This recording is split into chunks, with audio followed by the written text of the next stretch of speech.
Hi friends, வணக்கம் and welcome to எங்கள் வீட்டு சமையல். நம்ம இன்றைக்கி சுவையான புதினா சட்னி எப்படி செய்யணுன்றது தான் பார்க்க போகிறோம். வாங்க வீடியோக்குள்ளே போகலாம். இந்த வீடியோவில் நம்ம பிரேக்ஃபாஸ்ட் ரெசிபியான இட்லி, தோசை, சப்பாத்தி எல்லாத்துக்கும் சூட் ஆகிற மாதிரி ஒரு சைட் டிஷ்ஷான புதினா சட்னி தான் செய்ய போகிறோம்.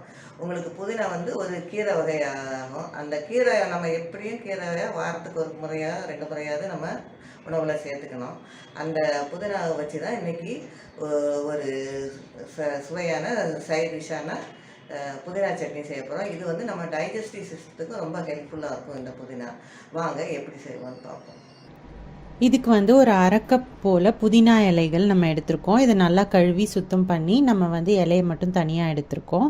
அதுக்கப்புறம் 1 கைப்பிடி அளவுக்கு நம்ம கொத்தமல்லி தழை எடுத்திருக்கோம். 4 பச்சை மிளகா, கொஞ்சோண்டு சின்ன வெங்காயம் எடுத்திருக்கோம். சின்ன வெங்காயம் 10லேருந்து 12 எடுத்துக்கோங்க.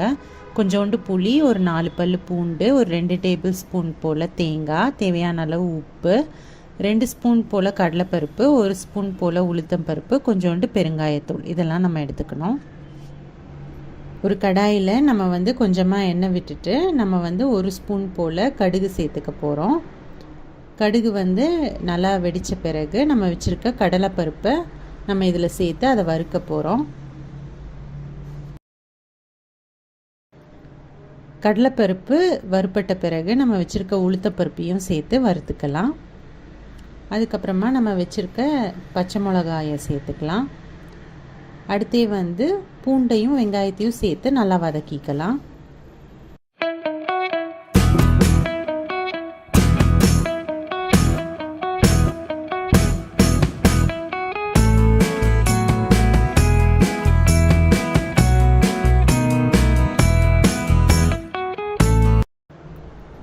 வெங்காயத்தை நல்லா வதக்கின பிறகு நம்ம வச்சுருக்க புதினா தழையை சேர்த்து அதையும் நல்லா வதக்கிக்குவோம். அதுக்கப்புறம் நம்ம அதிலே கொத்தமல்லி தழையும் சேர்த்து நல்லா வதக்கிக்கலாம்.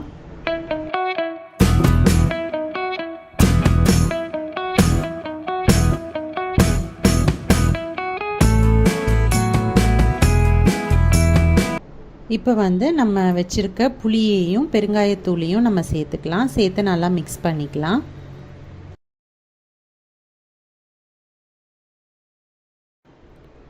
அடுத்து நம்ம வச்சுருக்க தேங்காய் துருவலையும் சேர்த்து அதை நல்லா ஒரு பெரட்டிட்டு நம்ம அடுப்பை அணைச்சிடலாம். தேவையான உப்பு எவ்வளவோ அதையும் சேர்த்து நம்ம அதை ஒரு பிளேட்டில் ஆற விட்டுருவோம்.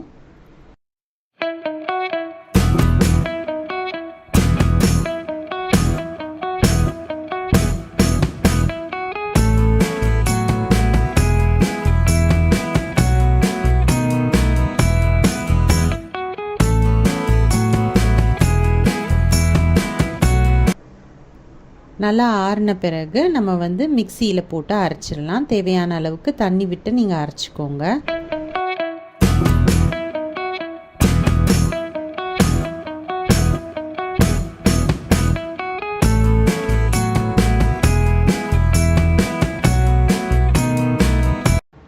இப்போ இந்த சட்னியை நம்ம தாளிக்க போகிறோம். கொஞ்சமாக எண்ணெய் விட்டுட்டு அது நல்லா சூடான பிறகு நம்ம கடுகு, பெருங்காயத்தூள், உளுந்தப்பருப்பு, காஞ்ச மிளகாய் போட்டு தாளித்து அதை நம்ம சேர்த்துக்க போகிறோம். இந்த சட்னி ரொம்ப சுவையாக இருக்கும். இட்லி, தோசைக்கெலாம் நம்ம தொட்டு சாப்பிடலாம். நம்மளோட ஜீரண சக்தியையும் இது மேம்படுத்தும். ஸோ இந்த ஈஸியான ரெசிபியை நீங்களும் ட்ரை பண்ணிங்கன்னா உங்களோட ஃபீட்பேக்கை எங்களோட ஷேர் பண்ணுங்கள். இந்த வீடியோ உங்களுக்கு யூஸ்ஃபுல்லாக இருந்ததுன்னா லைக் பண்ணுங்கள், ஷேர் பண்ணுங்கள், சப்ஸ்கிரைப் பண்ணுங்கள். மறக்காமல் பெல் பட்டனையும் டேப் பண்ணுங்கள். அப்போ தான் எங்களோட ரெகுலர் அப்டேட்ஸ் உங்களுக்கு சேரும். தேங்க்யூ.